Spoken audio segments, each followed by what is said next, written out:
Papa Dudut. Una sa lahat ay nais ko po sana kayong batiin ng isang magandang araw. Ganon din po ang lahat ng mga taga-subaybay ninyo sa inyong programa. At tulad nila, isa rin po ninyo akong tagahanga dahil sa galing ninyo Papa Dudut sa mga kwento ninyo na may mga aral talagang matututunan. Kaya naman po ang Barangay Love Stories ang naging daan upang maibahagi ko din ang aking buhay at ang aking mga napagdaanan.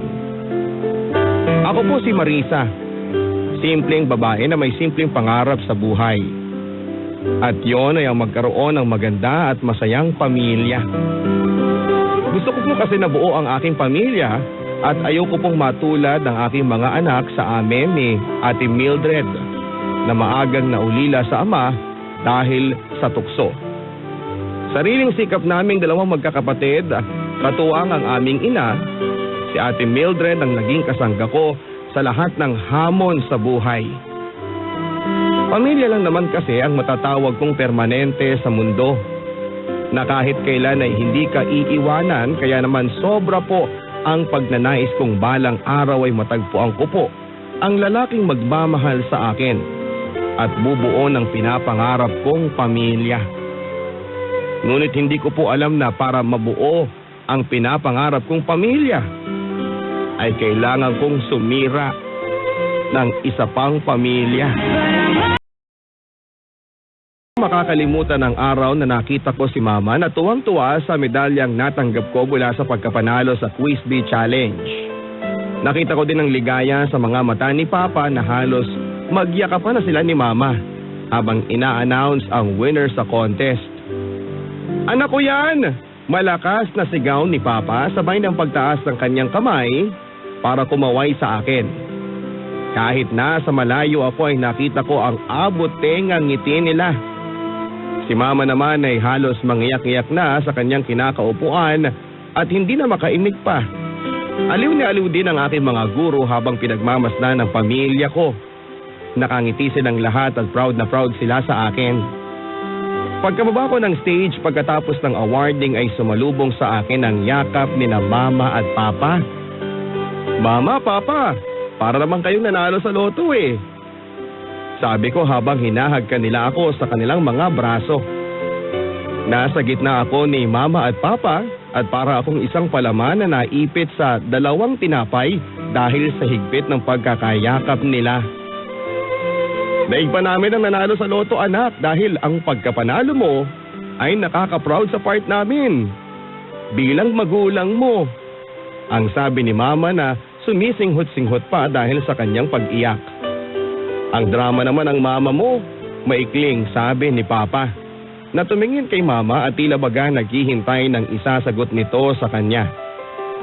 Tumigil ka na nga dyan Ernesto, kanina nga ikaw ang halos maiyak dyan eh. Huwag mong ipagkakaila.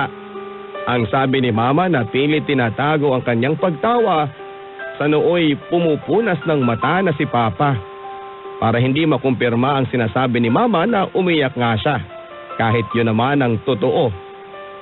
O tama na nga yan at pumunta na tayo sa paborito ninyong kainan. Libre ko. Ang sabi ni Papa pagkatapos ay bumitaw na ito sa pagkakayakap sa akin para namang kunin ang kamay ni Mama. Nang sa ganoon ay mag-holding hands na sila. Ang sweet naman. Ang sabi namin ni ate na halos nag-duet pa. Masayang masaya sila Mama at Papa noon. At nagsusubuan pa ng akala mo'y parang teenager sa kaswitan. Dahil din kina Mama at Papa ay nabuo ang aking mga pangarap. Nabalang araw ay gagawa din ako ng sarili kong pamilya. Yung gaya sa amin na punong-puno ng ligaya at pagmamahal. Aming pamumuhay Papa Dudut. Si Papa ay nakikipasada lang sa jeepney samantalang si Mama naman ay may maliit na sari-sari store. Pero magkaganon pa man, Papa Dudut ay masaya pa rin ang aming pamilya. Isang araw ay dumating si Papa na may dalang pagkain para sa amin. Pansit at barbecue at tuwang-tuwa ito nang mailapag niya sa lamesa ang pagkaing dala niya para pagsaluhan namin. Anong okasyon mahal at mukhang napabili ka ata ng pansit? Ang tanong ni Mama kay Papa na nooy nagtutupi sa may sala. Samantalang kami naman ni ate ay nakaupo na sa lamesa at hinihintay na lang ang hudyat ni Papa para kami ay kumain na. Pinagmasdan lang namin ang paglapit ni Papa kay Mama. Maliit lang kasi ang bahay namin kaya naman malapit lang ang distansya ng kusina at sala. May bulaklakin lamang na kurtina na nakasabit sa gitna ng bahay upang makita ang dibisyon ng kusina at sala. Hinawakan ni Papa si Mama sa kamay at saka naman inabot ang porselas na may krus na nakalaylay. Kulay puti ang beads na bumubuo sa porselas ni Mama. Nagulat si Mama at tumingin ito kay Papa na nagsasalubong ang kilay. Kahit hindi naman galit. "Mahal, ano to?" tanong ni Mama kay Papa. "Mahal, happy anniversary." Hawak pa rin ang kamay ni Mama sabay halik sa noo nito. Unti-unting sumilay ang mga ngiti kay Mama. "Mahal, pasensya ka na ha, nakalimutan ko. Wala tuloy akong regalo sa'yo." Ang sabi ni Mama na mukhang nanamlay dahil wala man lang itong naiabot kay Papa na regalo. At nakalimutan niya. Tumawa si Papa tapos ang sabi niya, "Mahal, hindi mo na kailangan bigyan pa ako ng regalo dahil matagal mo nang ibinigay yun. Ako nga ang dapat na bumawi sa lahat ng mga nagawa mo para sa akin eh." Ang sabi ni Papa habang nakatitig lang kay Mama. Napangiti na lamang ako noon, Papa Dudut.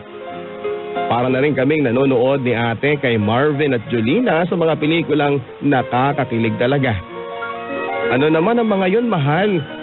Wala pa nga akong nailalaang regalo para sa iyo eh."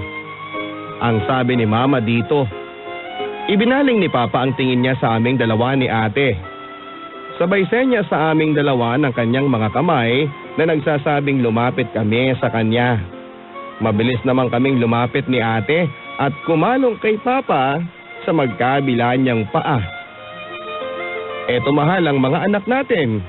Sila ang pinakamagandang regalo na naibigay mo sa akin.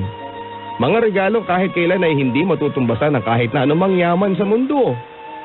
Umalik muli ito kay Mama at sa puntong iyon ay sa kanyang mga labi na. "I love you, mahal.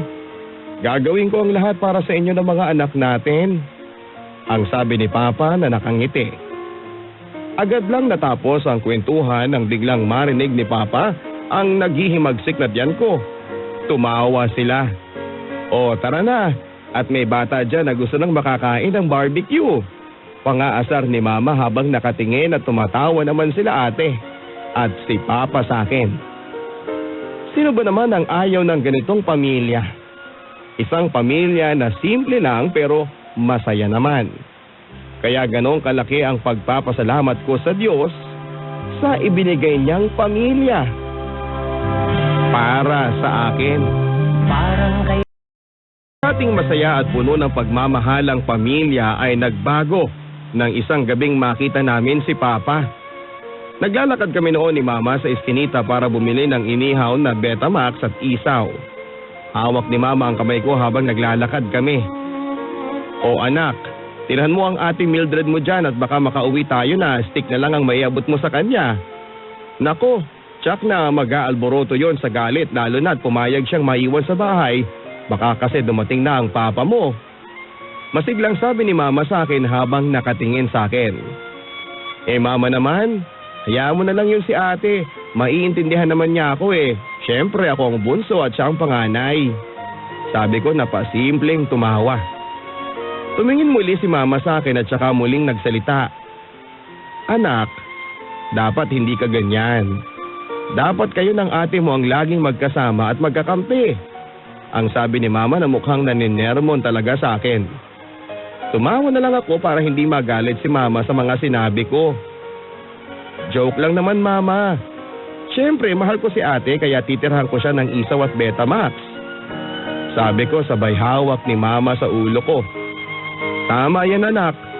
Dapat kahit wala na kami ng papa mo, lagi pa rin kayong magsisikap ng ate mo. Okay ba yun anak?" Seryosong paalala ni Mama sa akin. "Opo, Mama. Tatandaan ko po lahat ng mga sinasabi ninyo." Sabay ngiti ni Mama sa akin. Isang matamis na ngiti yon. Kung alam ko lang na hindi ko na yun makikita pang muli, sana ay tinandaan ko na lang yon ng maigi. Nang sa ganun ay maitatak ko sa aking isipan ang matamis na ngiti ng mama ko. Bago pa niya makita ang isang bagong eksena, napahinto si mama. Nang tingalain ko siya, para tignan kung saang direksyon siya nakatingin ay doon ko nakita ang hindi kanais-nais na eksena. Anak, ang papa mo ba yun? Nag-aalalang tanong ni mama sa akin. Naramdaman ko ang unti-unting paghigpit ng kanyang pagkakahawak sa akin. Tinignan ko naman ang itinuturo ni mama sa akin at hindi ako masyadong nakakaaninag dahil sa sobrang dilim doon sa kabilang gilid ng iskinita. Wala na masyadong dumadaan sa ganong oras dahil madilim na doon, pero nang maaninag ko nga kung sino ang taong pilit na pinamumukhaan ni mama, ay doon ko nakumpirma na yon ay si Papa. Nang makita ko ang signage sa gilid ng jeep na nakasulat, basta driver sweet lover ay may drawing pa yon ng isang sexing babae, bumilis ang paglalakad namin. Mama, wag na natin puntahan si Papa. Hayaan na natin siya. Pagpipigil ko kay mama habang hila-hila ang kamay niya. Pero halatang ayaw magpapigil ni mama. Tuloy-tuloy kami sa paglalakad ng mabilis hanggang sa makarating kami sa kinakaroonan ni Papa. Hindi niya agad kami napansin pero bigla na lamang bumulusok ang bibig ni mama. Mga walang hiya kayo? At dito niyo pa piniling maglampungan? Mga walang hiya! Malakas na sigaw ni mama, Papa Dudut. Nakita ni mama si Papa na may kasamang babae habang nagkahalikan sila. Hindi ko alam ang iisipin sa mga oras na yon at bakit sa amin pa ito nangyari. Bakit kailangang gawin yon ni Papa? Sa amin na pamilya niya. Isa lang.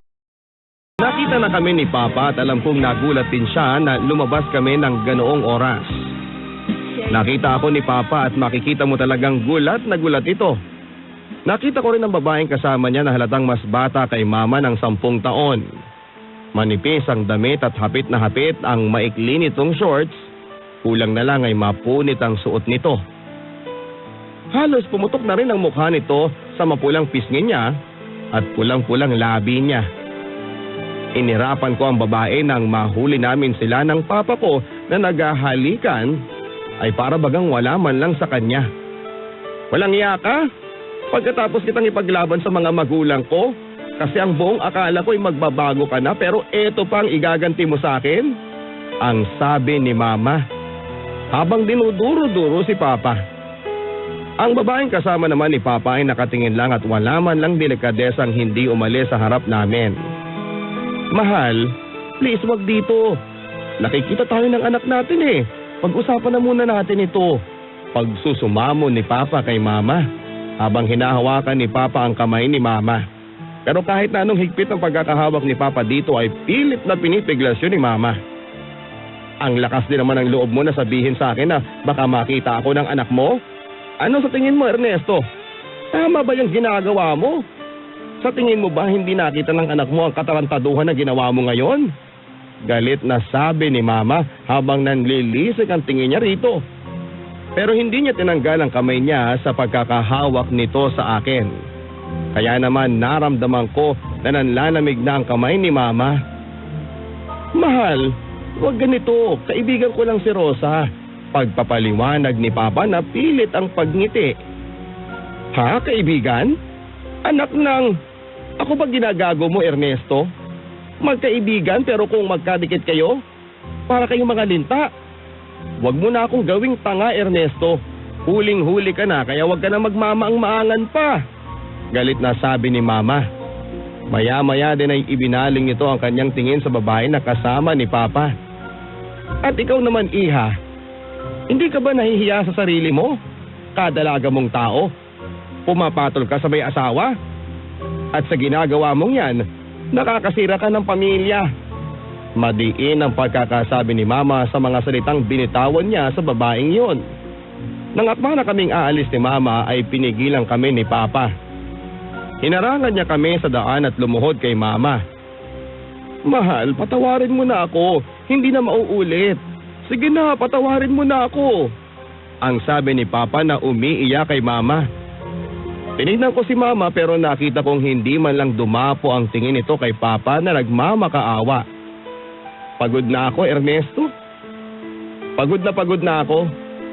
Hindi ko alam kung saan ako nagkulang at paulit-ulit mong pinaparamdam na wala akong kwentang asawa. Ang sabi ni Mama. Halos hindi ko maipinta ang mukha nito. Mahal, please. Last chance na para sa mga anak natin. Pagsusumamo ni Papa. Pero hindi na nagpigil pa si Mama kay Papa.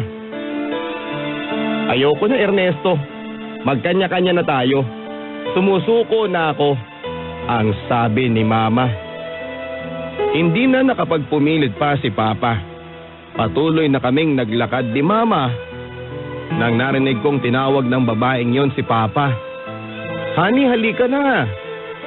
Pero hindi na nilingon pa yon ni Mama.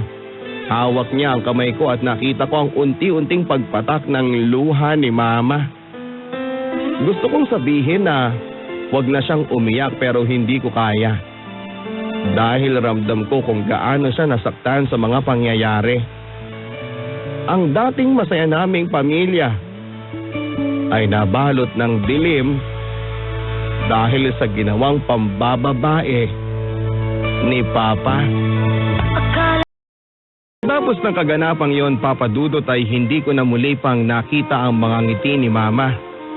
Aaminin kong gusto kong patawarin ulit ni Mama si Papa dahil gusto kong bumalik ang dati naming masayang pamilya. Ilang beses na bumalik si Papa sa bahay namin para suyuin si Mama, pero wala talaga. Naging bato na ang puso ni Mama. Galit ako kay Mama kung bakit ayaw niyang patawarin si Papa. Kahit nangako naman itong hindi na uulitin ang kanyang nagawa. Pero mas galit ako kay Papa dahil nagawa niyang lokohin si Mama. Sa murang edad ko noon, Papa Dudut, ay nabuo ang galit ko sa katulad ni Rose dahil sinira niya ang aming pamilya. Si Rose na naging kirida ni Papa. Ilang linggo na rin walang matinong kain si Mama. At kahit na anong gawin ko ay hindi ko pa rin magawang pasayahin si Mama. Hanggang sa unti-unti na ngang lumayo ang loob ni Mama sa amin. Madalas siyang nasa labas kasama ang mga kapitbahay namin at minsan pa nga ay laging umaalis ng bahay. Nakakapanibago si Mama. Ibang-iba na siya. May mga araw pa nga na uuwi kami ng bahay na walang madadatnang hapunan kasi wala si Mama. Ate, ano bang nangyayari kay Mama? Tanong ko kay ate habang nagsasaing dahil wala na namang nilutong pagkain si Mama. At hindi namin alam kung nasaan siya. Hindi ko alam, Marisa, pero baka alam ni Ate Roda kung nasaan si Mama. Lumakad ka na at puntahan siya para tanungin mo kung nasaan si Mama. Utos ni ate sa akin. Gusto kong hindi siya sundin kasi takot ako sa mga asong alaga ni Ate Roda. Pero sa kagustuhan kong malaman kung nasaan si Mama ay nilakasan ko ang loob ko. Iniwan ko si ate at dala ko ang flashlight na nooy ginagamit ni Papa pag madaling araw upang umalis ng bahay para kunin ang jeepney na pinapasada niya kay Sir Romeo. Habang naglalakad ako ay nakita ko ang mga lalaking nagiinuman. Mga lasinggero, ang sabi ko sa isipan ko. Sa hindi kalayuan ay nakita ko si Ate Roda. Nagmamadali akong naglakad papunta sa kanya.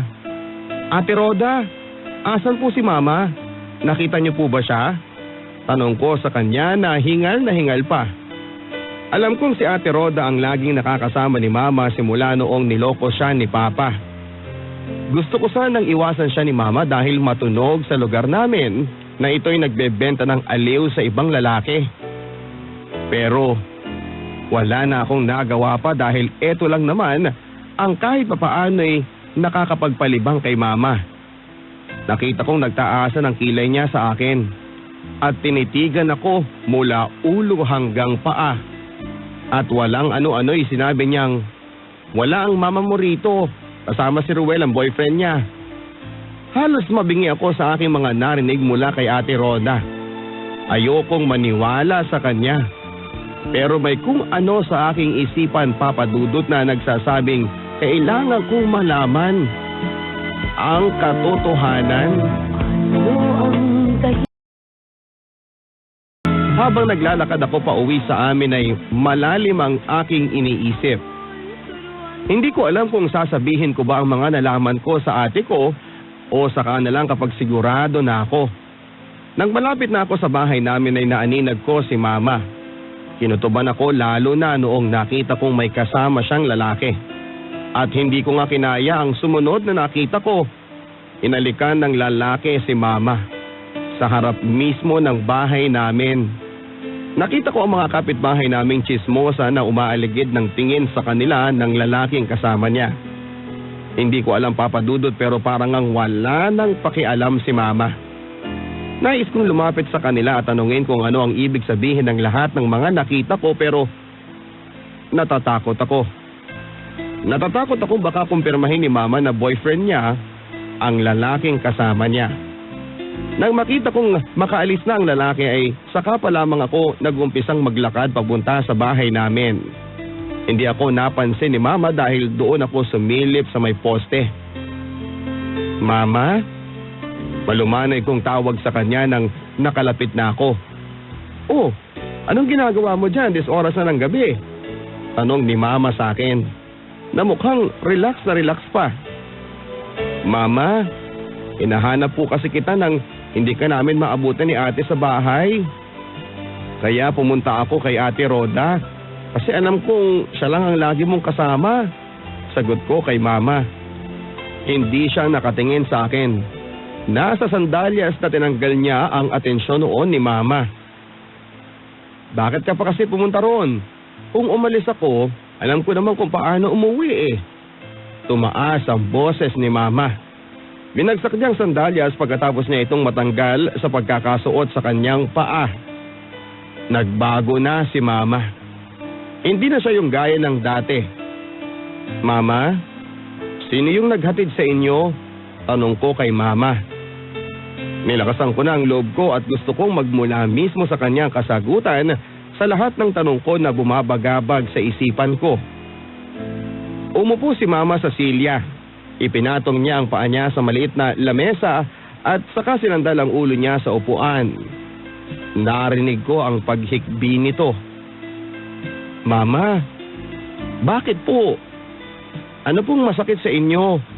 Noon ay tumabi na ako kay Mama at pilit kong sinisilip ang mata nito na tinatakpan niya ng kanyang kanang kamay.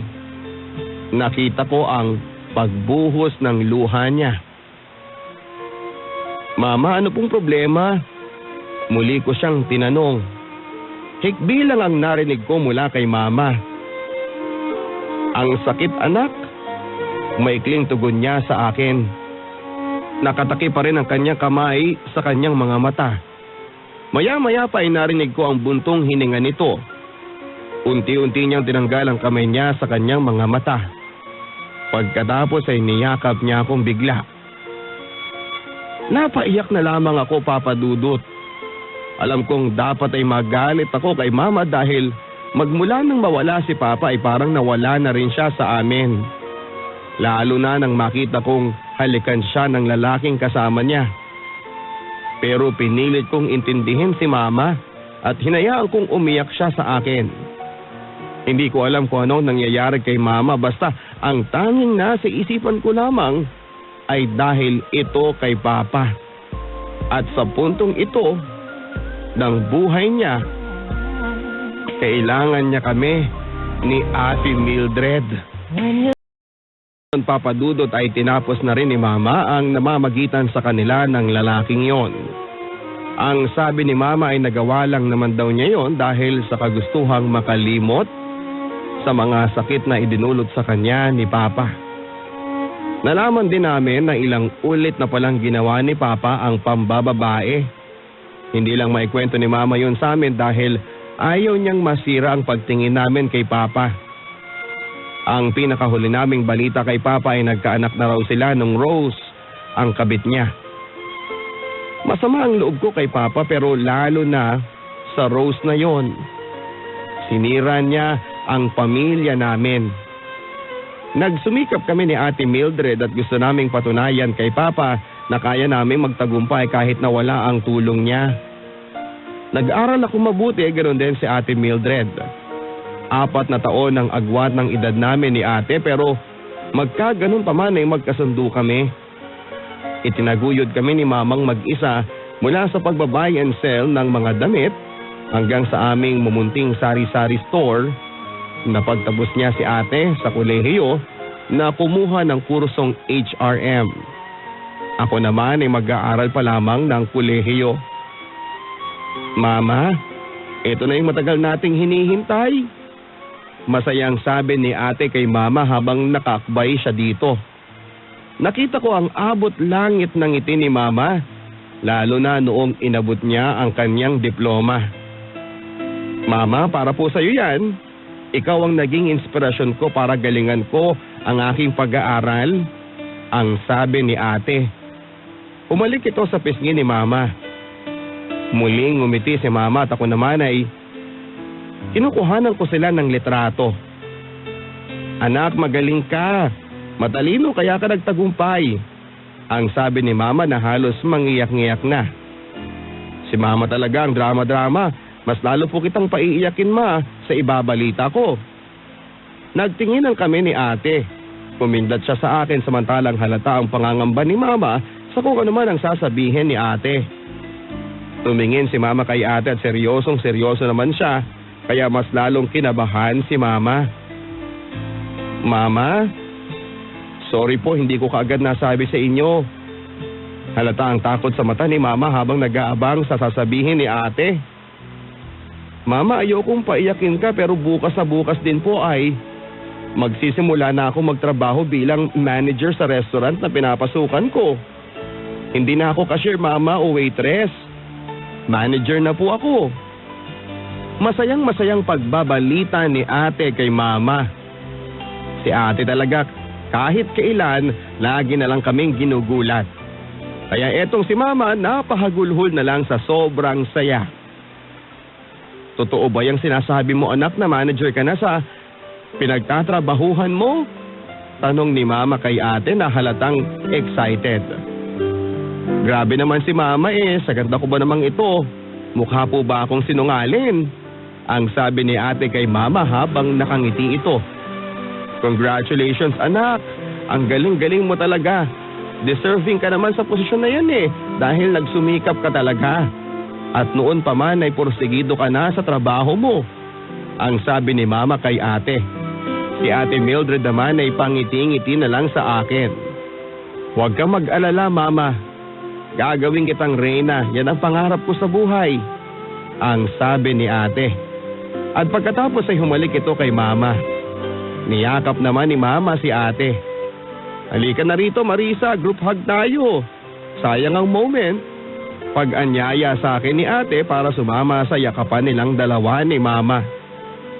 Totoo nga Papa Dudut na walang problema ang hindi kayang lampasan. Gaya namin, mahirap man ang pinagdaanan at eto na kami ngayon at magkakasama pa rin sa awa ng poong may kapal. Ang buhay namin nila mama. Pero dahil ang buhay ay maraming twist and turns, nangyari ang mga hindi namin inaasahan. Nakapagtapos na ako sa kursong tourism Papa Dudut. Tinulungan ako ni ate na makapag-aral habang mas lumaki naman ang aming sari-sari store. Wala nang ibang ginawa si mama kundi ang palaguin pa ang aming negosyo. Bumili ito ng mga damit sa Divisoria at saka ibinebenta sa amin sa Bulacan. At kahit nga nasa edad na 50 na si mama ay hindi siya tumigil sa mga nakagisnan niyang gawain. Isang gabi Papa Dudut habang hinihintay namin si ate sa may balkonahe ay pinalapit ako ni mama sa kanya. Tinawag niya ako na animoy naglalambing sa akin. Tumabi ako sa kanyang nauupuan at mahaba ang upuan namin yon, nagawa sa kawayan kaya naman humiga ako sa kandungan ni mama. Nang mahiga ako ay nagsimula niyang suklayin ang buhok ko. Alam mo anak, wala na akong mahihiling pa sa buhay ko. Nakapagtapos na kayo ng ate mo sa pag-aaral. Ang ate mo ay maganda ang trabaho. Ikaw naman, sa susunod na buwan ay mag-uumpisa ka na sa trabaho mo. Paunti-unti anak ay natutupad natin ang mga pangarap natin sa buhay. Seryoso ang paglalakad ni mama sa akin noon. Hindi ko maintindihan pero ninais ko lamang na makinig sa kanya. Minsan anak, iniisip ko na lang na kung hindi tayo niloko ng papa mo marahil ay ibang buhay ang meron tayo ngayon. At baka hindi natin napatunayan na kaya natin ang mga meron tayo. Salamat sa Diyos at nalagpasan natin ang lahat ng iyon. Tinitigan ko si mama at saka ako tumayo mula sa aking pagkakatagilid. Nginitian lamang niya ako. Mama, may kulang pa po. Napahinto si mama sa paghawi ng aking buhok. Mukhang litong-lito ang mukha ni mama habang tumitingin ito sa akin. Ano naman yun anak? Tanong nito. Seryoso ang ekspresyon ng mukha ni mama. Wala siyang ideya kung ano ba ang tinutukoy ko. Mama, ihahatid mo pa kaming dalawa ni ate sa altar, hindi po ba? Sumilay ang ngiti ni mama. Tama kayo Papa Dudut. Nagbalik na muli pagkatapos ng mahabang panahon ng pagkakatago ng mga ngiti ni mama. Loko ko talagang bata ka. Baka naman unahan mo pa yung ate mo ha. Pagbibiro nito habang siya ay nag-uumpisa ng tumawa. Mama naman, hindi Kailangan si ate muna ang mauna. Saka na lamang po ako kapag nakakita na ako ng matinong lalaki. Sabi ko kay mama. Muli akong bumalik sa pwesto ko na pagkakatagilid. Ilang segundo rin na huminto ang aming usapan. Hanggang sa mag-umpisa na muling magsalita si mama. Anak, ang maipapayo ko lang sa iyo ay huwag mong mamadaliin ang pag-ibig dahil kusa na lamang niyang darating kapag handa ka na. At lagi mong tatandaan anak, humanap ka ng lalaking magmamahal sa iyo ng higit pa sa pagmamahal niya sa kanyang sarili. Simple pero malaman ang salitang binitawan ni mama. Saan naman ako hahanap? Tanong ko sa sarili ko. Wala na atang matinong lalaki ngayon. Okay mama, tatandaan ko po lahat ng sinasabi ninyo. Baka nga po andyan lang siya sa tabi-tabi. Pilyang sagot ko kay mama. Kaya napatawa na lamang ito sa akin. Meron pa nga ba akong matatagpo ang pag-ibig? Kung meron man sana malapit na siya na dumating. 4 na ay naghanda na ako ng almusal namin. Ayokong gisingin si mama sa kanyang mahimbing na pagkakatulog kaya gusto kong paglutuan muna silang dalawa ni ate. Sinangag na kanin, tortang talong at kamatis na may patis ang agahan namin noon. Bago ko tawagin si mama at ate Mildred ay pinagtimpla ko muna sila ng kape dahil mahilig ito sa kape. Inihanda ko na lahat sa lamesa at ang una kong kinato kay si ate. Hindi na ako nahirapang gisingin pa ito dahil kanina pa pala itong may kausap sa telepono. Good morning ate. Halika na, kakain na tayo, nakapagluto na ako. Wika ko kay ate na nakangiti.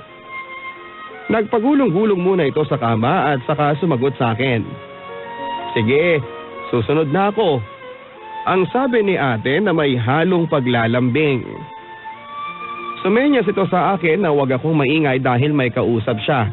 Ngumiti ako at saka naman pabulong na nagsalita na, sige ate, sunod ka na lang ha, ang sabi ko dito. Ilang hakbang na lamang naman ang layo ni ate sa kwarto ni mama. 1, 2, 3 hanggang kinatuko na ang pinto ni mama. Sabay ng pagkatuko ang pagtawag sa kanya. Good morning mama, papasok na ako ha.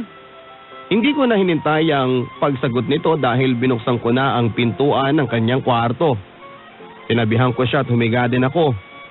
Niyakap ko si mama. Laking pagtataka ko na lang na hindi ko maramdaman ang kanyang paghinga. Biglang bumilis ang pintig ng aking puso. Mama? Mama! Hanggang sa papalakas ang pagtawag ko pero hindi na siya sumasagot. Mama? Gising ka na, kakain na po tayo mama. Inuga ko na si mama para magising siya at nang mahawakan ko ang kanyang kamay, ay malamig na ito. Narinig ni ate ang malakas na pagtawag ko kay mama kaya agad itong bumangon. Nang makita niya akong umiiyak ay agad niyang napagtanto ang dahilan ng pagtangis ko. Napaluhod na lang si ate sa kanang bahagi ni mama. At napasigaw na lamang ito ng, "Mama, bakit mo kami iniwan?" Yun ang pinakamasakit na parte ng buhay ko nang mawala si mama sa amin. Wala na si mama, Papa Dudut.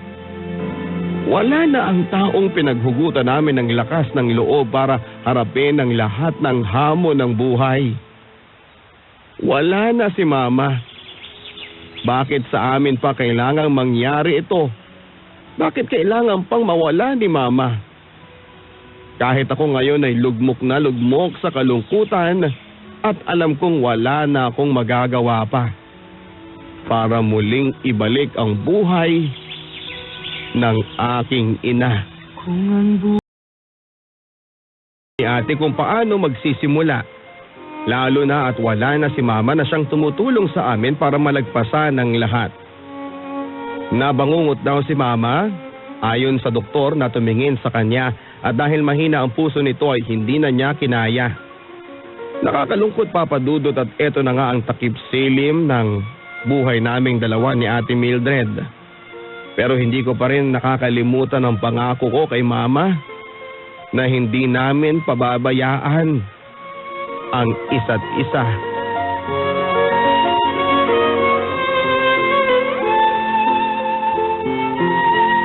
Mabilis na lumipas ang panahon, 3 taon na ngang nakakalipas simula nang mawala si mama.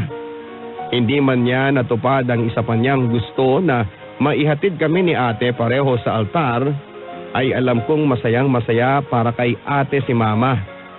Ngayon na ikakasal na siya sa kanyang long-time boyfriend na si Kuya Felix. Hindi gaya ni ate na maswerte sa pag-ibig ay nakailang relasyon na ako pero lagi akong niloloko. Maganda naman ako, maputi, sexy at simple lang. Matangkad at matalino pero lagi na lang akong ipinagpapalit sa iba. Buti pa itong si ate, natagpuan na niya ang the one niya. Bukas nga ay araw na ng kasal ni ate at kitang-kita ko ang kislap ng kanyang mga mata, ang sayang dulot sa kanya ni Kuya Felix. O na paano ka, Marisa? Bakit mukhang malungkot ka? Tanong ni ate na nagsasalubong ang kilay.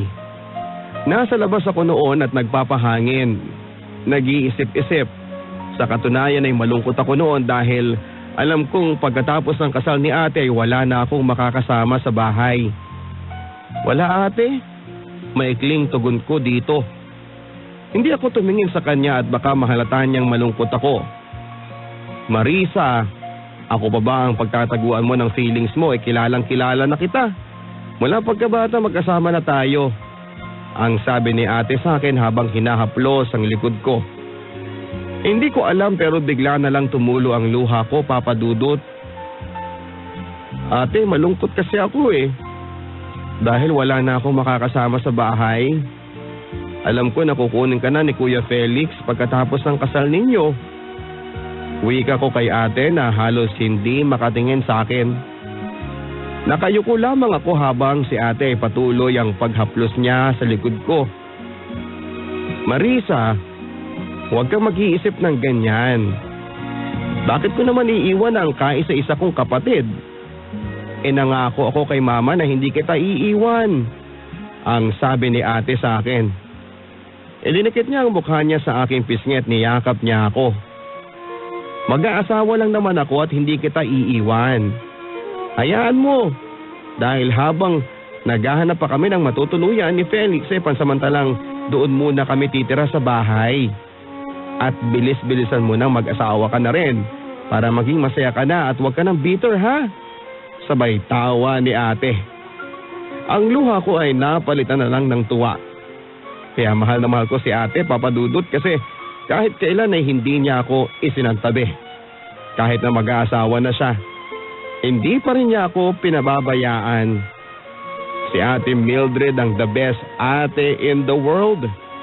At kahit na anuman ang pumagitna sa aming pagsasama, alam kong kayang-kaya namin yung malagpasan dahil kaagapay namin ang isa't isa. Katapos nga ng kasal, Papa Dudut, ay dito muna kami sa bahay na malagi ni ate at ni Kuya Felix. Maswerte si ate kay Kuya Felix dahil mabait ito at maalaga at higit sa lahat ay may mga pangarap sa buhay. Ako ngayon, eto, gaya pa rin ng dati, malungkot dahil wala pa rin ang taong hinihintay ko. Naging abala si ate sa kanyang trabaho dahil muli na namang siyang na-promote. Magaling talaga si ate, wala talaga akong masabi sa kanya. Isang gabi habang nanonood ako ng TV ay narinig ko ang pagtatalo ni ate at Kuya Felix. Halos 2 taon na kasi sila pero ayaw pa rin magkaanak ni ate dahil hindi pa daw sapat ang naiipon nilang dalawa na mag-asawa para buuin nila ang kanilang pamilya. Ano ba, Mildred? Hanggang ganito na lang ba talaga tayo?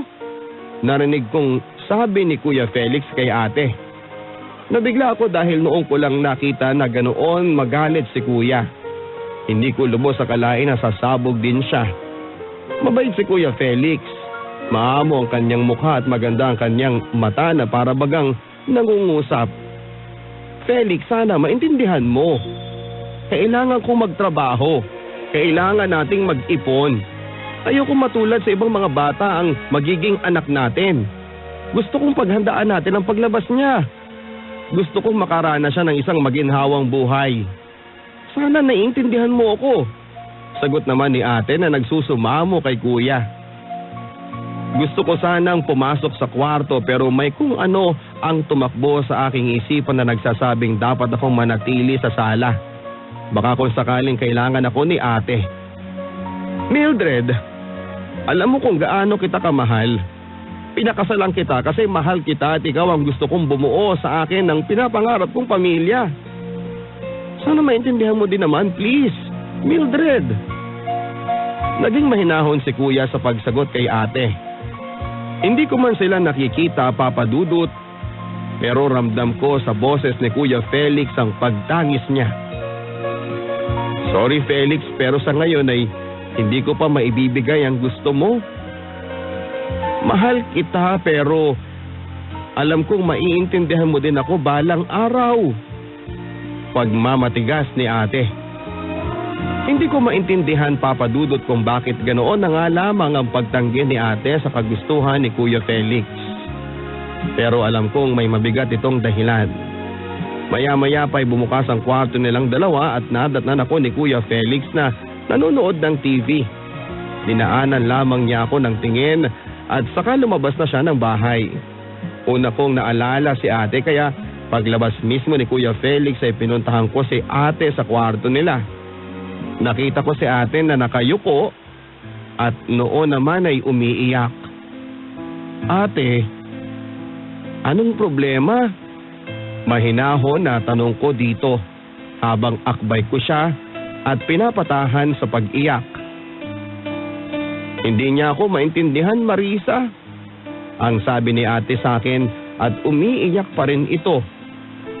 Sa totoo lang, Papa Dudut, ay hindi ko din alam kung ano nga ba ang isasagot ko sa kanya. Kahit ako man ay naguguluhan. Gusto ko siyang usisain kung ano ba talaga ang problema pero ramdam ko ang bigat ng dinadala niya at alam kong hindi pa nito kayang sabihin kung ano ba ang tunay na dahilan. Ano nga ba ang tinatago ni ate? Ano nga ba ang dahilan niya? Pero kahit ano man yun ay lalabas at lalabas pa rin ang kanyang sikreto. Halos 2 gabi ding walang tulog si ate dahil sa kakahintay kay Kuya Felix. Naawa na ako sa kanya, Papa Dudut, dahil alalang-alala na ito. Hanggang sa bandang 10:00 ng gabi, araw ng Martes, umuwi ito at may daladalang bulaklak. Dahan-dahan itong pumasok sa kanilang kwarto at nakita niya si ate na nakahiga lamang habang umiiyak. Lumabas muna ako para makapag-usap sila. Suminyas ako kay ate na ako ay lalabas muna. Tumango lamang ito. Alam ko namang magkakabati talaga sila. Alam ko naman kasi kung gaano kamahal ni ate si Kuya Felix at kung gaano rin siya kamahal nito. Lumipas pa ang maraming araw at naging masaya na muli ang dalawa. Hay, buntong hininga ko. Ganyan ang nagagawa ng true love. Gabi nakatanggap ako ng text kay ate na hindi daw muna siya uuwi. May nakahanda daw na pagkain sa ref at iinit ko na lamang para pagsaluhan naming dalawa ni Kuya Felix. Pagdating ko ng bahay ay wala pang ilaw. Pumatok ako habang tumatawag. Kuya Felix? Kuya Felix, andyan ka na ba? Sigaw ko at nakalimutan ko kasi ang duplicate ng susi sa bahay namin. Mga 2 minuto lang naman na naghintay ako hanggang sa nakita ko ang pagbukas ng ilaw sa may kusina. Kaya tumawag muli ako. Kuya Felix! Kuya Felix! Sigaw ko. Sandali lang Marisa at inaayos ko pa sandali yung isa pa nating ilaw, pundido kasi. Sigaw ni Kuya Felix sa akin.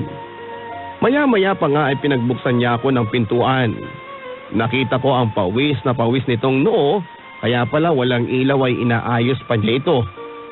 Pinalitan niya ng bagong bumbilya ang mga ilaw. Nakalagay ang tuwalya sa kanyang kanang balikat at nakasando siya ng puti. In fairness talaga kay Kuya Felix, gwapo talaga siya kahit mukhang pagod na. Wala ka bang pasok ngayon kuya? Tanong ko noong makaupo na ako ng sopa at maitaas ang aking paa sa lamesa.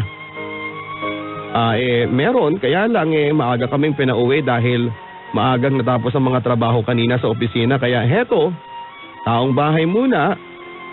Sagot ni kuya sa akin habang nakangiti ito at nag-aayos ng hapagkainan. Kuya, ako na yan. Ikaw talaga oh. Baka mapagalitan ako ni ate. Ginagawa kitang kasambahay Biro ko sa kanya. Narinig ko ang pagtawa nito at maikli lamang pero parang napakasarap pakinggan. Napatitig na lamang ako dito. Napakaswerte talaga ni ate. Bulong ko sa aking sarili. Eto naman akala mo ibang tao. Sige lang, mag-relax ka lang dyan at alam kong napagod ka. Kumusta ang trabaho mo? Tanong nito at sumulyap sa akin. At naghihintay ng isasagot ko. Okay naman kuya, eto madaming tao kaya nakakapagod din. Sabi ko sa kanya. Palagay ang loob ko kay Kuya Felix at animoy kapatid ko siya. O halika na, kumain ka na rito. Masayang pag-anyaya sa akin ni Kuya Felix. Lumapit na rin ako dahil naramdaman ko na rin ang pag-alboroto ng tiyan ko. Nang maupo na ako ay nagumpisang magtanong sa akin si Kuya Felix. Bakit parang wala ka pa atang pinapakilala sa amin ng ate mo? Pag-uusisa niya. Nakatingin ito sa akin. Wala pa kasi wala pa ako natitipuhan kuya. Ang sabi ko kay Kuya Felix habang nagpapatuloy sa pagsubo ng pagkain. Maniwala ako sa'yo. Sa ganda mong yan, wala ka pang boyfriend. Ang sabi ni Kuya Felix na ilang minutong napatitig sa akin. Napayuko na lamang ako papadudot dahil nahihiya ako. May kung anong humampa sa dibdib ko. Ayoko sanang pansinin yun pero lalo pang lumakas yun dahil sa pagtitig sa akin ni Kuya Felix. Nila hindi mo daw mapipili ang taong iyong mamahalin. Ngunit paano kung mali? Ipagpapatuloy mo pa rin ba? Yan ang paulit-ulit kong tinatanong sa aking sarili. Doon nagsimula ang unti-unti kong paghanga kay Kuya Felix. Alam kong mali ito pero hindi ko mapigilan. Gusto kong ipagtapat kay ate ang namumuo kong pagtingin sa kanyang asawa pero hindi ako makahanap ng tiyempo dahil sa palagi siyang busy. Pinilit kong iwasan si Kuya Felix. Pero bakit para bagang siya itong lumalapit sa akin? 8:00 na ng gabi, pauwi na ako ng bahay. Habang naglalakad ako pauwi ay nakatanggap ako ng text mula kay ate. Pakisabi kay kuya mo na wag na niya akong hintayin. Mag-overtime ako ngayon, madaming customer sa branch. At meron ding branch visit bukas. Hindi ko siya makontak, baka naka-off ang cellphone niya. Pakisabi na lang, ingat ka pag uwi. Text ni ate. Bigla akong kinabahan dahil kaming dalawa lang ang maiiwan ni Kuya Felix sa bahay. Ilang hakbang na lang ako ay nasa pintuan na ng bahay namin. Malayo pa lamang ay naaninag ko na si Kuya Felix at mukhang naghahanda ng hapunan. Lumakas ang pintig ng puso ko. Ano ba to? Bakit ganito ang nararamdaman ko? Ang sabi ko sa aking sarili.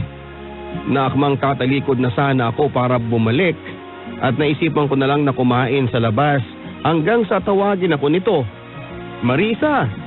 Ang tawag nito sa akin na nasa pintuan na pala. Nakangiti ito paglingon ko at nakatingin sa akin. Ngumiti ako at pilit na tinatago ang kabang aking nararamdaman. O kuya, may naiwan kasi ako sa opisina, babalikan ko sana.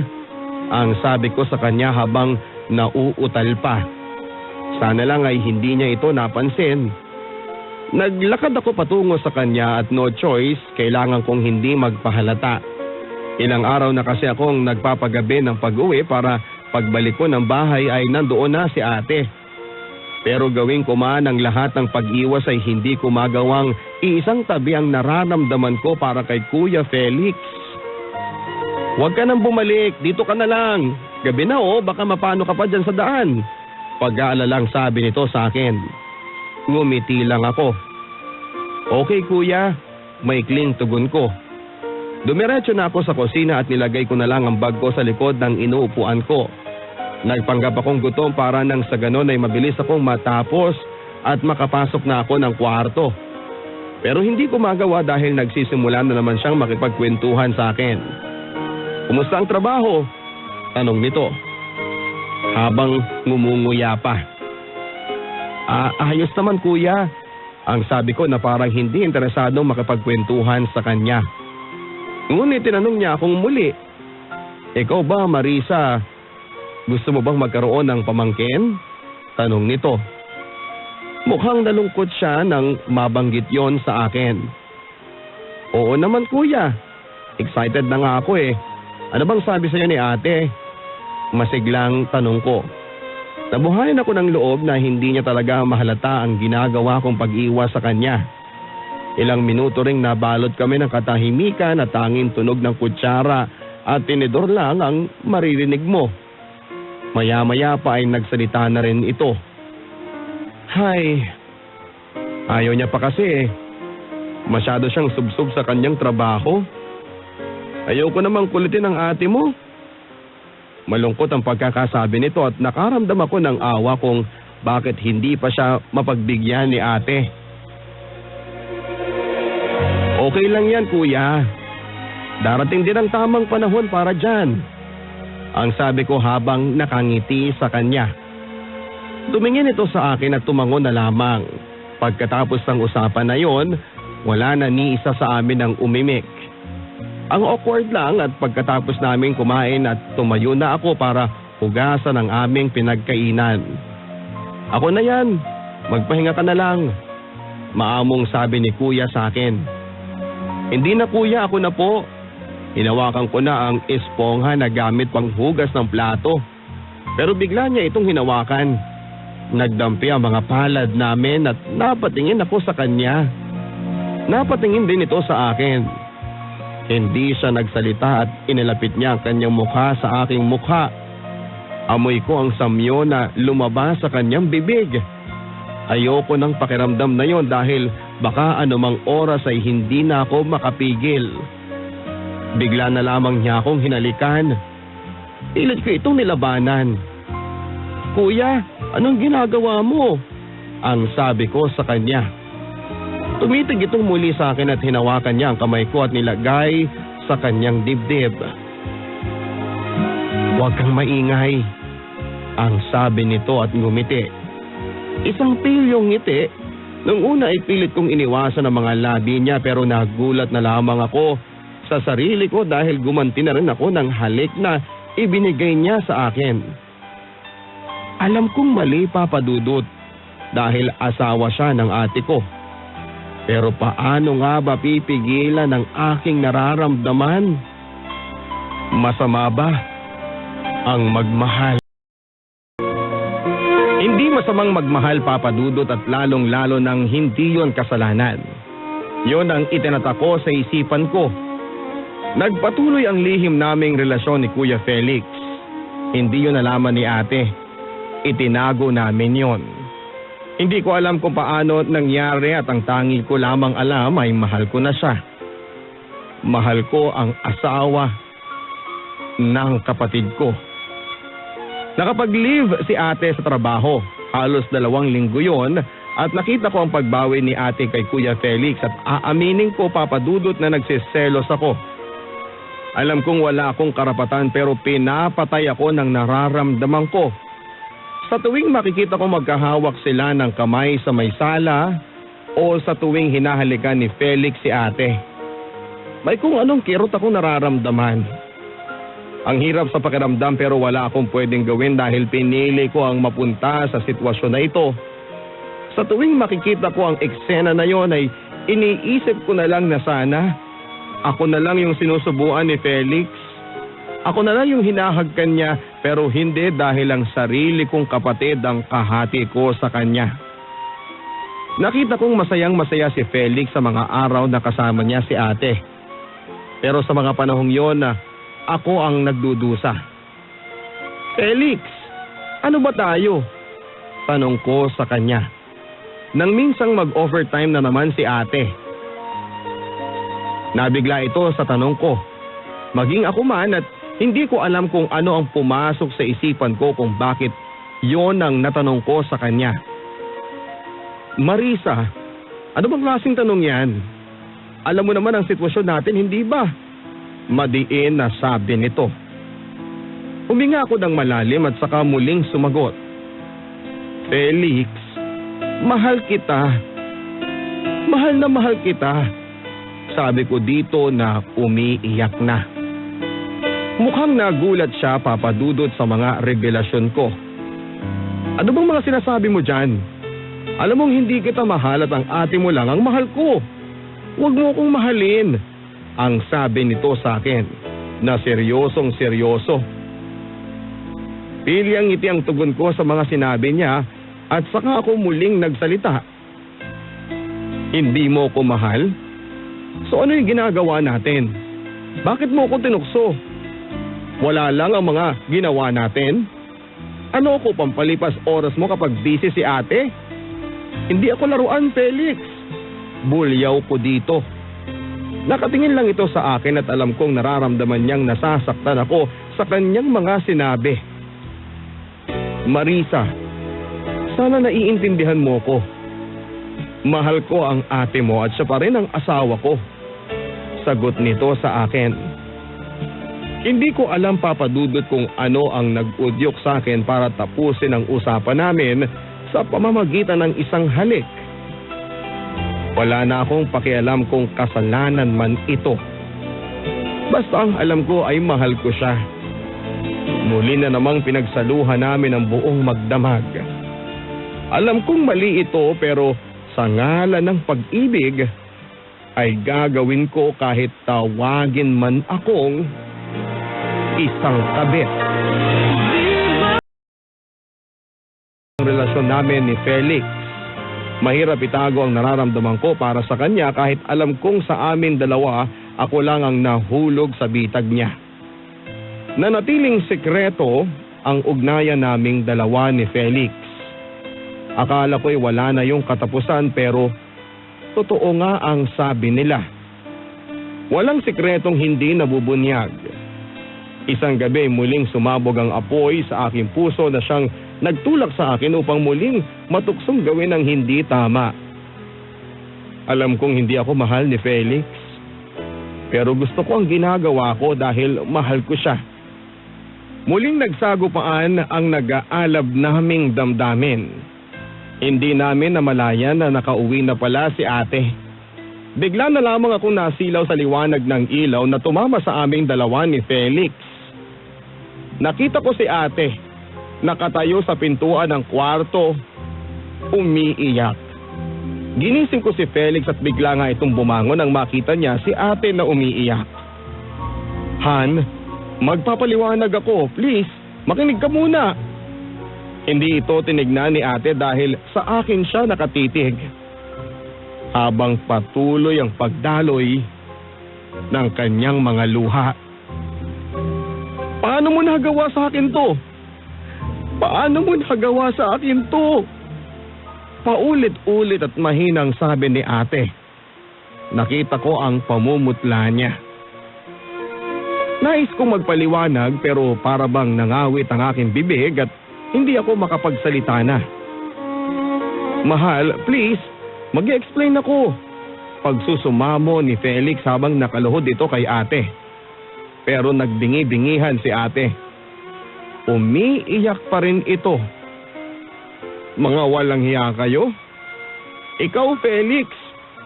Tumingin ito kay Felix at dinuro-duro niya ito. Minahal kita. Nagtiwala ako sa pagmamahal mo. Alam ko naiintindihan mo ang pagpapakahirap ko para sa magiging pamilya natin pero anong ginawa mo? Naghanap ka ng babaeng pupuno ng mga pagkukulang ko. At sa lahat ng mga babae, bakit kapatid ko pa? Pagpapatuloy ni ate habang iyak pa rin ito ng iyak. Lumingon siya sa direksyon na kinakaupuan ko at mas lumakas ang pag-iyak niya. At ikaw, Marisa, sa lahat ng tao, ikaw pa na sarili kong kapatid ang trumaydor sa akin. Anong kasalanan ko sa'yo? Bakit mo ito nagawa sa akin? Mahal kita. Inalagaan kita. Pero ito pa ang igaganti mo? Aagawin mo ang asawa ng may asawa? Iyak ng iyak si ate. Sinulyapan ko si Felix at nakita ko ang namumula din itong mga mata. Maya-maya pa'y bigla na lamang nahimatay si ate. Pumunta ako kaagad sa pintuan ng kwarto kung saan ay nandoon siya. Nang hindi agad namin ito magising at minabuti na lang namin na dalhin sa ospital. Habang hinihintay namin ang pagbabalik ng ulirat ni ate ay natakot ako. Ayokong masira ang relasyon namin ni ate nang dahil lamang sa kapusukan ko. At handa akong bitawan ng anumang namamagitan sa amin ni Felix, alang-alang sa ate ko. Doon ko na rin napagtantong nakalimutan ko na pala ang habilin sa amin ni Mama na wag naming iwanan ng isa't isa. At ang dating pinapaniwalaan ko na ang tanging permanente lamang sa mundo ay ang pamilya mo. Kamalay si ate ay lumapit kagad ako sa kanya. Nilakasan ko ang loob ko kahit na alam kong nasusuka siyang makasama at makita ako. Nasa kabilang dulo ng higaan si Felix. Ate, sorry. Pagsusumamo ko kay ate habang hawak ko ang kamay niya. Hindi ito tumingin sa akin pero nakita ko ang luhang nangingilid sa kanyang mga mata. Hindi nagsalita si ate. Piniglas niya ang pagkakahawak ko sa kanya kaya alam kong galit na galit talaga siya. Hindi ko siya masisisi, Papa Dudut, dahil kasalanan ko ang lahat. At alam kong nagkamali ako. Tumayo na ako sa aking inuupuan nang bigla na lamang dumating ang doktor. Nakita ko ang seryosong mukha ng doktor. Ma'am, sorry po pero wala na po ang baby ninyo. Malungkot na pagbabalita ng doktor sa amin. Pareho kaming nagulat ni Felix. Hindi yan totoo, Dok. Buhay ang baby ko. Sabihin niyong buhay ang baby ko. Felix, kausapin mo ang doktor, di ba? Niloloko lang niya ako. Halos magwala na si ate habang umiiyak ito. Natulala si Felix at tumingin sa doktor. Anong sinasabi niyo, Dok? Nawala ang baby? Buntis si Mildred? Sunod-sunod na tanong nito. Oo, 2 linggo nang buntis ang asawa mo. Pero dahil maselan ng pagbubuntis niya ay nawala ang baby niyo. Hindi po gaanong makapit ang bata. Sobrang na-stress ang misis ninyo kaya nawala ang pinagbubuntis niya. Pagpapaliwanag ng doktor. Gulat na gulat si Felix at halos hindi ito makapagsalita. Maya-maya pa'y umalis na rin ang doktor at doon naghimagsik ang galit ni ate sa amin. O ano, masaya na kayo? Hinatay ninyo ang anak ko dahil sa mga kawalang hiyaang ginawa ninyo sa akin. Galit si ate. Malakas ang pagkakasabi niya. Sorry, Mildred. Hindi ko alam. Ang sabi ni Felix na halos maiyak na. Hindi mo alam. Oo. Hindi mo alam dahil wala kang alam. Isosurpresa sana kita kanina at eto sana ang araw na babanggitin ko sa iyo na buntis ako. Nagpa-check up ako bago pa man ako mag-leave kaya naman humingi ako ng pahinga sa boss ko para maalagaan sana ang aking pagbubuntis dahil maselan ito tapos ngayon eto. Ako pa pala ang masusurpresa. Mga walang hiya kayo. Dahil sa kalokohan ninyo nawala ang anak ko. Ang sabi ni ate at galit na galit siya. Walang ibang nagawa si Felix kundi ang pakinggan lahat ng mga masasakit na salita na sasabihin ni ate sa kanya. Mildred, patawarin mo ko. Kasalanan ko. Hindi ko sinasadyang matukso. Please, Mildred. Sorry. Pero ikaw talaga ang mahal ko. Masuyong tugon ni Felix dito. Hindi nakinig si ate at tumingin siya sa akin. O ikaw, ano ha, masaya ka na? Nanlilisik ang mga mata nito habang nagpapatuloy sa pagsasalita. Wala ka din palang pinagkaiba sa babaeng sumira sa pamilya natin. Pero mas grabe ka dahil ako, ang sarili mong kapatid ang kinanti mo. Anong klaseng tao ka? Or should I say, tao ka nga ba talaga? Isa kang ahas at kayong dalawa. Hindi ko kayo mapapatawad sa ginawa niyo sa akin. Malaman ang bawat salitang binitawan ni ate. Alam kong galit na galit siya pero walang kahit na anumang bagay ang makakapigil sa akin para ibalik ang aming pagsasama. Patawarin mo ko ate. Muli kong sabi sa kanya. Hindi ko na siya hinintay pang magsalita at tumakbo na ako palabas. Habang tinatahak ko ang daan ay naramdaman ko ang bawat paghampas ng hangin sa aking katawan. Paano ko nga ba nagawa yon kay ate? Paano ko nagawang pagtaksilan ng aking sariling kapatid? Hindi ko alam kung saan at papaano pero babawi ako kay ate. Ibabalik ko ang dating tiwala niya na nawasak dahil sa tukso. Doon na natapos ang lahat, Papa Dudut. Pero mali pala ako. Dumating ang hindi ko inaasahan. Isang buhay ang nabuo sa aking pagkakamali. Buntis ako, Papa Dudut, at siguradong sigurado ako na si Felix ang ama ng aking ipinagbubuntis. Sinabi ko sa kanya ito pero isang masakit na salita ang narinig ko mula sa kanya. Hindi ko matatanggap ang batang yan. Malay ko ba? Baka kung kaninong lalaki ang batang yan, ipinapaako mo lang sa akin para magdusa rin ako. Gigil na sabi ni Felix sa akin nang aminin ko sa kanya ang katotohanan. Hindi ko na napigilan pa ang aking sarili at hinampas ko sa kanya ang aking mga kamay. Napakawalang hiya mo. Pagkatapos mo kong gamitin, hindi mo pananagutan ang anak natin. Sumbat ko sa kanya. Nanlilisik ang mga mata ko at malakas ang pagkakasabi ko sa kanya kaya naman sinarado niya ang pintuan ng bahay namin. Teka lang ha. Ipapaalala ko lang sa iyo, Marisa, na simulat sa pool, sinabi ko sa iyong hindi kita kayang mahalin at mahal ko ang ate mo. Ikaw lang itong pinagsisisigan mo ang sarili mo sa akin. Kasalanan mo na yan. Labas na ako dyan. Sarkastikong tugon ni Felix sa akin. Sinampal-sampal ko siya at umiiyak na ako pero walang ibang nagawa ang pag-iyak ko. Nangyari na ang hindi dapat. Napakawalang hiya mo talaga. Kung alam ko lang noon pa, hindi na kita minahal. Sumbat ko naman dito. Kahit na ano pang gawin at sabihin mo, hindi ko aakuin ang batang yan. Hindi yan sa akin at pagpupumilit nito. Hindi na ako nakaimik pa, Papa Dudut, at humagulhol na lamang ako.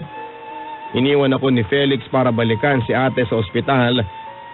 Iyak ako ng iyak, Papa Dudut, pero walang ibang dapat sisihin kundi ang sarili ko. Sa mga panahong yon, Papa Dudut, ay hindi ko alam ang gagawin ko. Inisip kong sumuko at wakasan ang aking buhay pero inisip ko ang aking magiging anak. Kaya naman nakapagdesisyon ako na buhayin ang bata at magpatuloy na lumaban para sa aking buhay at sa aking magiging anak. Kung ano man ang ginawa mo sa iyong kapwa ay siya ring ibabalik sa iyo ng tadhana. Totoo nga ang kasabihan na yon, Papa Dudut. Dahil lahat ng nagawa ko noon ay ang siyang iginanti sa akin ng panahon. Marami ako nagawang pagsisisi sa aking buhay. Dati ang pangarap ko ay ang bumuo ng masaya at puno ng pagmamahalan na pamilya, pero sariling pamilya ko ang winasa ko.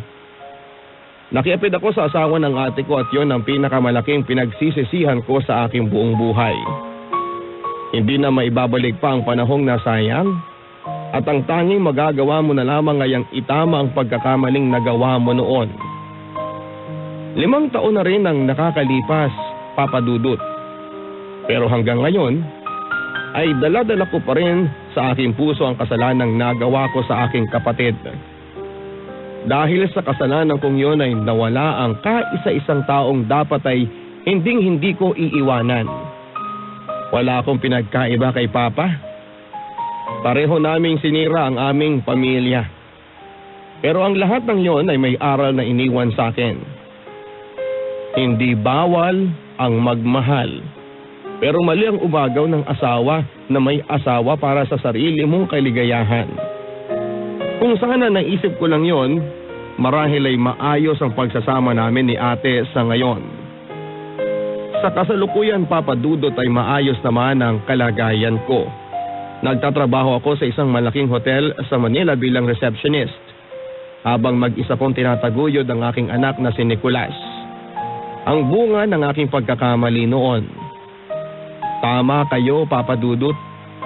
Pinili kong buhayin ang bunga ng pagkakamali ko. Makailang beses ko ding inisip na ipalaglag na lang ang bata, pero diniktahan ako ng aking puso na dapat ay hindi madamay sa mundong magulo ang buhay na aking nasa sinapupunan. Si Nicolas ang paalala sa aking pagkakamali. Pero imbis na magalit ay ginawa ko siyang inspirasyon upang magpatuloy na mabuhay. Hanggang sa ngayon ay hindi pa rin ako pinapatawad ni Ate Mildred. At kung tutuusin ay dapat magalit ako sa kanya dahil mas pinili niyang paniwalaan si Felix kesa sa akin. But in the other side ay hindi ko din naman siya masisisi.